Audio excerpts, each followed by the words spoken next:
Hello, good day and welcome to this session on planning and governance in contract management. By the end of this session, you should be able to understand corporate governance and apply it in contracting, as well as appreciate the role of communication in contract management, and finally, identify the roles of procurement function in contract management.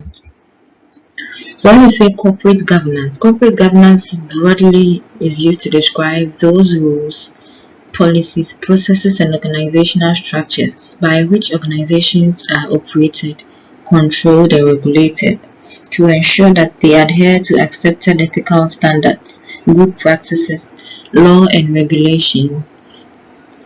So corporate governance are some of those systems that organizations have to put in place to ensure that whatever they are expecting of their organizational actors, they are able to follow through those structures so as to be able to deliver the objectives of the organization. And corporate governance can be seen in the policies, in fact, organizational hierarchies, as well as those processes that actors in the organization have to follow so as to be able to achieve the goal of the entire organization. So when we come to contract management too, we have certain governance mechanisms, or what we call broadly to be corporate governance mechanisms that bind the contract to ensure successful contract management. And those governance mechanisms for contract management should be clearly and explicitly stated so that contract management stakeholders are aware of what they are supposed to do, or the processes or steps they are supposed to follow so as to be able to achieve the goal of contract management. So some of the mechanisms for contract management include clearly defined responsibilities and accountabilities. So in achieving or executing contracts, you have to set out the responsibilities of the buyer as well as the responsibilities of the seller. And you have to clearly establish who will be accountable to who in what circumstance in terms of delivering or executing the contract. Then second of all, we have formal communication and reporting channels. So because governance mechanisms basically entail clearly defined structures that have to be followed in delivering or executing contracts in terms of contract management, you have to clearly define who will report to whom and how communication is supposed to be achieved, as well as the reporting mechanisms and how reports will be conducted in the contract management process. Then we also have policies and procedures that will bind the contract. These also have to be clearly stated to be able to bind or govern the contract execution process. So in achieving or executing contracts by way of governance mechanisms, you have to clearly establish contact, how contact will be made between the buyer and the seller. Who at the buyer side can the supplier contact, and who at the seller side can the buyer contact. And then establishing these contacts helps to facilitate communication or exchange of information between the buyer side and the seller side. So contacts and communication structures basically describes how you allocate and structure contacts between a buying organization and their suppliers for the purposes of contract management. So the contract management process has to clearly designate touch points and roles for each activity on the buyer side and supplier side so that one is not confused as to how they are supposed to communicate and then execute or even offer complaints in terms of the contract management process. So in establishing contacts and then communication structures or determining the touch points in the contract management process, we either have a single touch point process or the multiple touch point process. So for the single touch point process, the supplier will appoint a supplier side contract manager, and that contract manager is responsible for communicating as well as a buyer side designated buyer. So in this instance, both the supplier side will have just a single point of contact that the buyer would channel all their communication, and the buyer is not required to contact any other person aside the appointed or designated touch point that has been given them. So one benefit or establishing a single touch point in a contract management process has some benefits, some of which include added value in a one-stop shop service level, because in the end, the appointed touch point or designated appointed person has an overview of the entire process or the entire expectations of the contract. So they're able to clearly define the expected service level in terms of contract administration and contract management. So this is useful because that person will give just a single clear expected service level, as compared to a situation where you are contacting several people who will come with several perspectives as to how an activity has to be executed. And then there is also the likelihood. The second benefit is that there is less likelihood for conflicting requirements. Yes, so establishing a single touch point helps to avoid a situation where one person has this point of view as to how the activity has to be executed, and then another person is having a different view.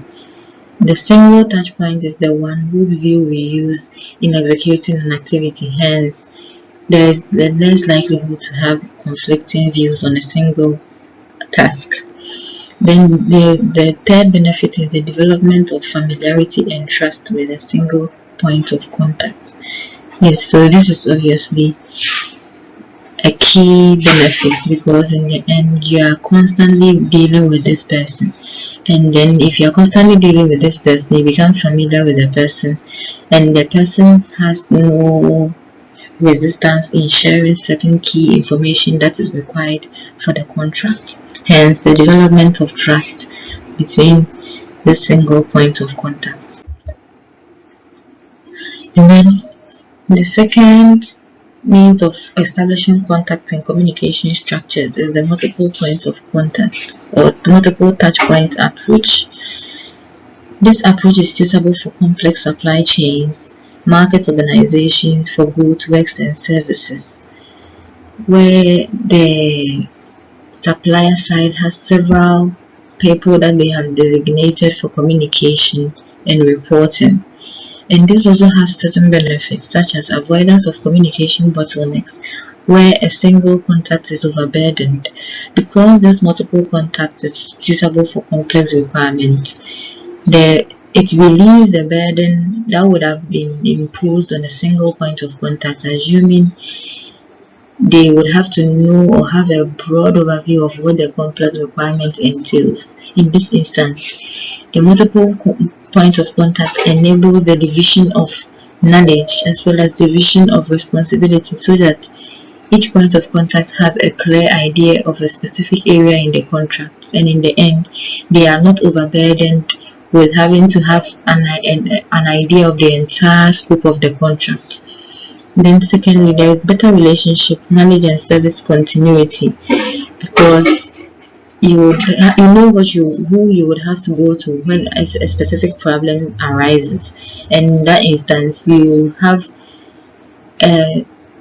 clearly established reporting channels and clearly established relationship and reporting channels. This helps to facilitate relationship between the points of contact of the other party or of the other side, be it the buyer or supplier side.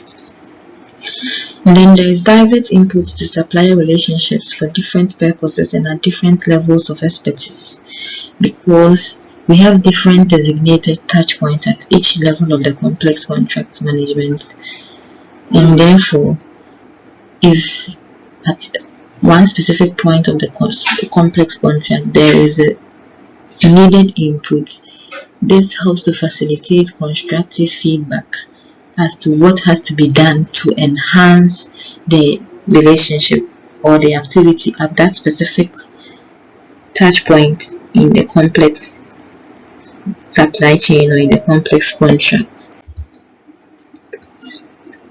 So in contract management, we have the organizational functions have several roles to play in managing the contract. So the legal and financial specialists, they provide technical advice on contract development and compliance because of their legal background as well as their financial background, as to cost and benefit analysis, as to the viability and visibility of the project. They are able to provide some of these technical advice on contract development and compliance. Then we have finance or accounting section, or the account function. They analyze costs and manage process invoices. They manage budgets as well as process invoices and payments in terms of the contract execution or contract management. Then the internal customer or the user function, that is the person who initiates the contract in the first place, the person whose needs initiate the contract.